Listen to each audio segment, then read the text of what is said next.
which engage in provocative and belligerent acts, such as the recent unprovoked sinking of the South Korean ship by a North Korean torpedo. Their continuing search for nuclear information, expertise over the course of the last number of years has led to them exploding nuclear weapons, and we know that they are still, unfortunately, focused on building up their arsenal. And it is a very dangerous situation, so we would like to see the total denuclearization of the Korean Peninsula.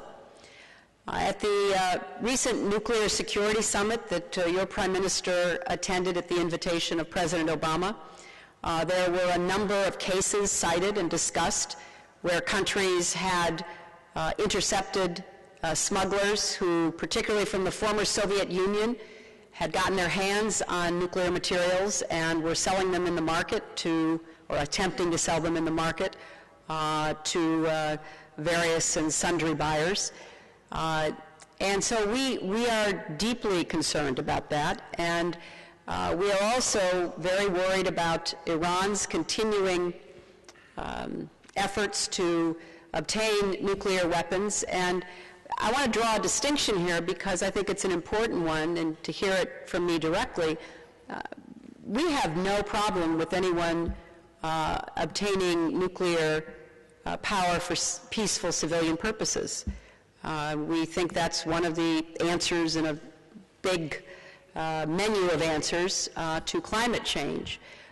We do have a real problem with a country like Iran pursuing nuclear weapons, which has the unfortunate consequence of intimidating their neighbors and making it more likely that if they proceed to obtain a nuclear weapon, then other neighbors will feel they have to as well. It's an intensely difficult environment where knowledge cannot be contained, where people who have information or expertise can go into the marketplace and sell it. The United States was deeply concerned about the nuclear scientist behind Pakistan's program selling his expertise to a number of countries, including North Korea.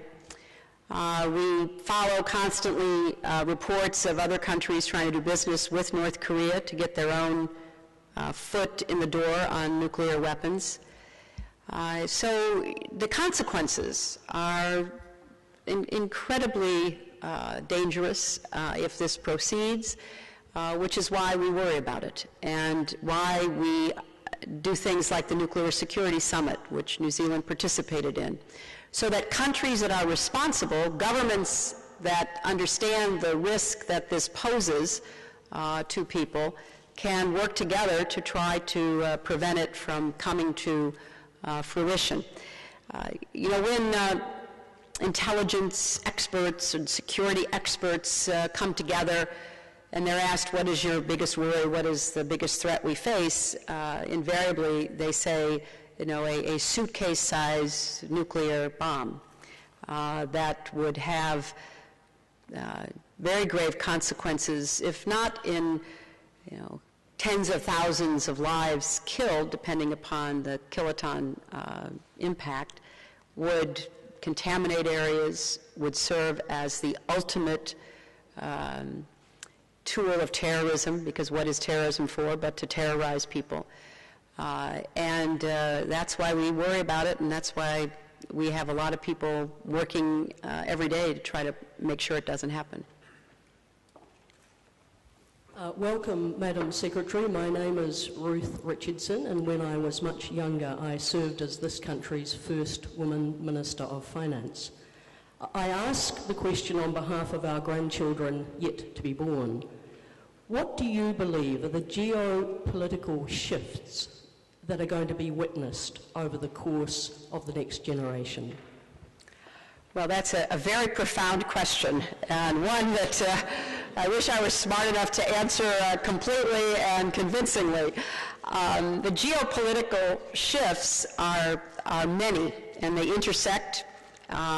They amplify one another and to some extent may even cancel out each other, but in no particular order and in no means exhaustively, let me just mention some of the things that we're looking at, because I deal every day with the urgent problems that must be responded to, with the immediate, which we know are important and we must get to by the end of the day, and with the long term, which if we don't tend to, will become immediate and urgent. So it is a constant balancing act to try to look at what we need to do in order to create an environment that is more hospitable toward the values that New Zealand and the United States share. We see shifting of power to a more multipolar world as opposed to the Cold War model of a bipolar world. We believe that the United States will remain for the far foreseeable future the largest economy, the largest military, the only country with a true global reach. But we work with and in fact are supportive of other countries that are rising. So we support China's rise, we support India's rise, we support Brazil's rise, we want to see South Africa, Nigeria, Turkey, and others that are important regional players take a more responsible, productive position in the world. And sometimes people mistake our support for these countries and their ambitions as agreement. Indeed, we have many areas of agreement, but we have many areas of disagreement.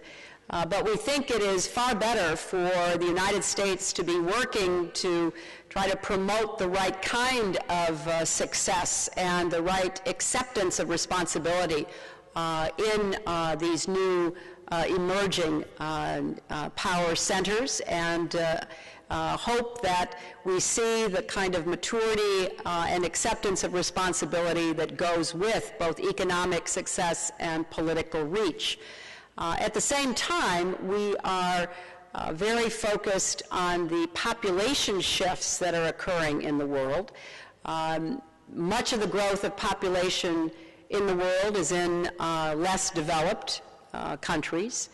The population in some countries in Africa, in the Middle East, in Latin America and Asia is 50 to 60% below the age of 25. And these young people are very often not getting good educations. They are not growing up in political systems that hold out the opportunity that they are seeking. They often can't find enough food or enough jobs in order to make a living in anything resembling a formal economy. They are crowding into cities that are becoming mega cities that are very, very difficult to govern, with all of the consequences that that suggests. So our work to partner with a lot of these countries is to focus on the basic services like food, clean water, health, education, look to improve the rule of law and good governance, so that perhaps we can see some changes in the way that countries respond to their own people, how they meet the needs of this great mass of young people. We are looking at the effects of climate change. There are still some who discount it, but whether you believe in climate change or you don't, the fact is that there's increasing drought and other changes in the atmosphere that are compounding the problems that we see in Africa.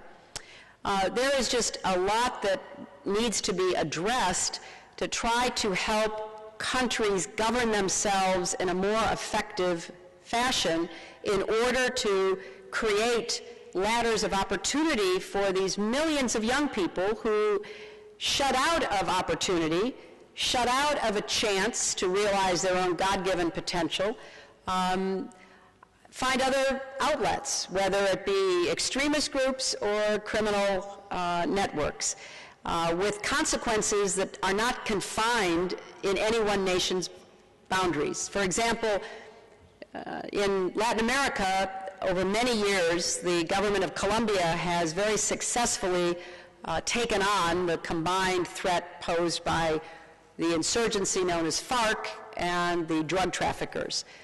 And it has been a very difficult but important effort. Now these drug traffickers have moved into Central America, moved into Mexico. In their effort to seek new markets, they are taking their illicit drugs across the Atlantic Ocean and corrupting governments and countries in West Africa that now serve as transit points for drugs to move north to Europe. So there has to be more cooperation globally in order to address these kinds of very serious threats to law and order, to the maintenance of a stable government and economic setting. So those are just some of the many issues that we track: pandemics, the problems that we see coming from countries that are not able to respond to their own people is first and foremost what we worry about, because you can take some countries that are very rich at the top and increasingly poor, with the 98% below, and it's a stew for all kinds of conflict and problems that are going to spread, and we think we have to try to contain that.